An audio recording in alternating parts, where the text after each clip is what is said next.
12th physics. इसके पहले हम लोग वीडियो में देखे हैं Faraday's law of electromagnetic induction. उसके पहले हम लोग देखे थे कि इलेक्ट्रोमैग्नेटिक इंडक्शन क्या है। फैराडे साहब ने इस जो दो लॉ दिया है इस पर बहुत से एक्सपेरिमेंट किया है और उस एक्सपेरिमेंट के आधार पर ही यह लॉ दिया गया है। फैराडे लॉ जो होता है वह एक्सपेरिमेंट के बारे में थोड़ा सा आपको बताएंगे, इसे बुक से पढ़िएगा भी तो ज़्यादा क्लियर रहेगा। जैसे मान लो फैराडेज एंड हेनरी एक्सपेरिमेंट इसको कह सकते हैं। Faraday's and Henry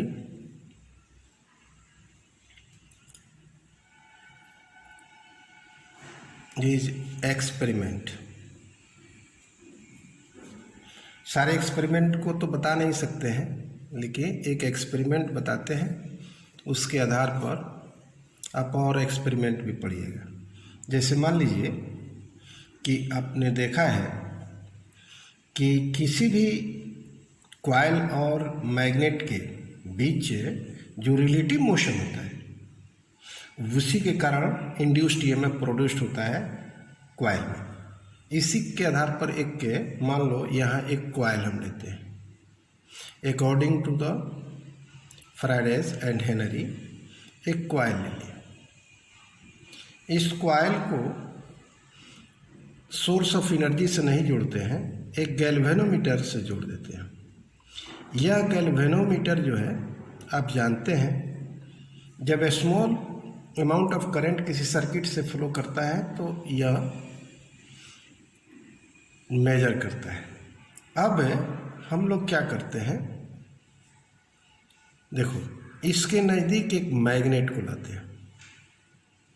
bar magnet है, यह बार मैग्नेट का एन पोल हो गया, यह एस पोल हो गया। देखो ऐसा पाया गया है कि when the bar magnet is at rest या was at rest the galvanometer shows no deflection। अर्थात जब बार मैग्नेट स्थिर है या कॉइल दोनों स्थिर है तो there is no deflection in the galvanometer. उसका मतलब no current flow in the circuit. लेकिन when the bar magnet with its north pole facing the coil moved towards the coil, इसके इधर लाते हैं, इसको मोशन कराते हुए एन पोल को, ठीक है ना, तब क्या होता है गैल्वेनोमीटर डिफ्लेक्शन शो करता है। इसका मतलब हुआ कि that shows the flow of the current in this coil.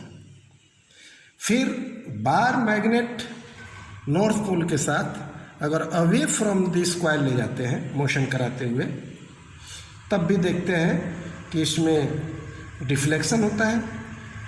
Galvanometer में वह भी इंडिकेट करता है, लेकिन डिफ्लेक्शन जो होता है अपोजिट डायरेक्शन में होता है।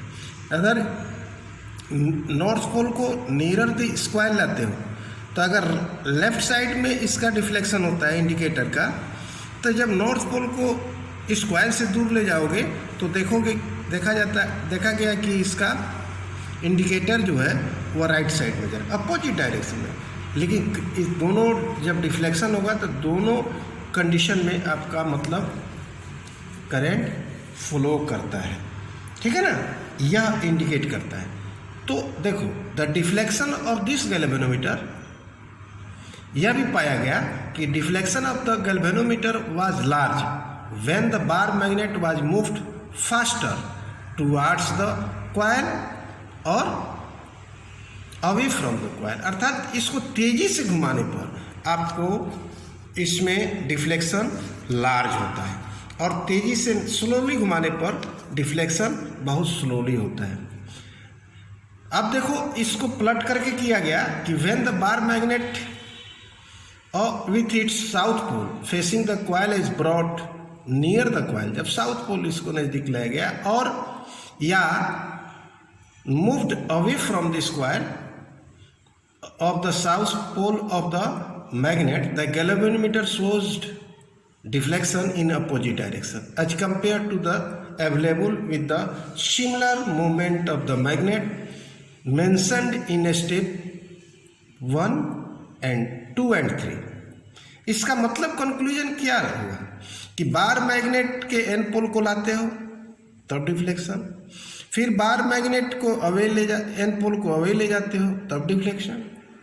करंट फ्लो करता है, एस पोल को भी लाने और ले जाने में करंट फ्लो करता है। इसका मतलब यह है, यह बता रहा है फर्स्ट लॉ में क्या बताया था कि whenever magnetic flux linked with a coil changed induced EMF is produced.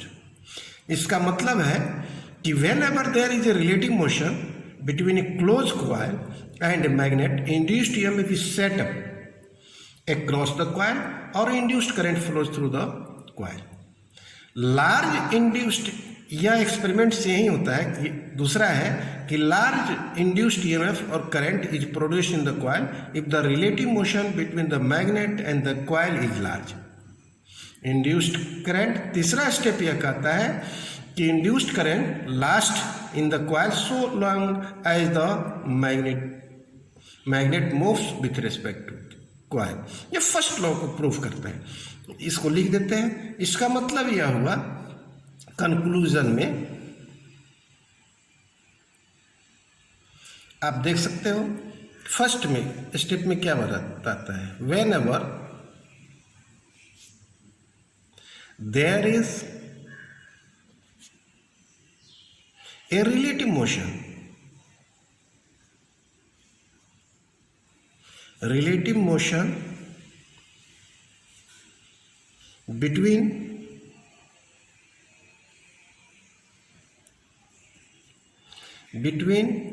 a closed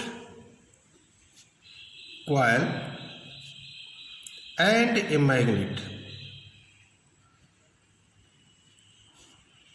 induced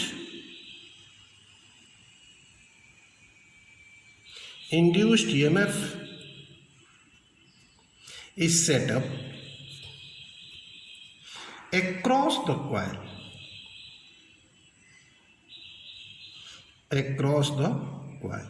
या ऐसे भी कह सकते हो, और या कि इंड्यूस्ड करंट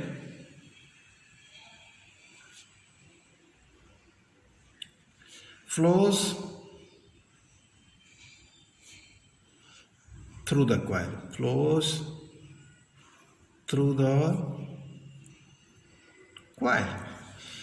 तीसरा कंक्लूजन दूसरा क्या बताता है कि यदि लार्ज ईएमएफ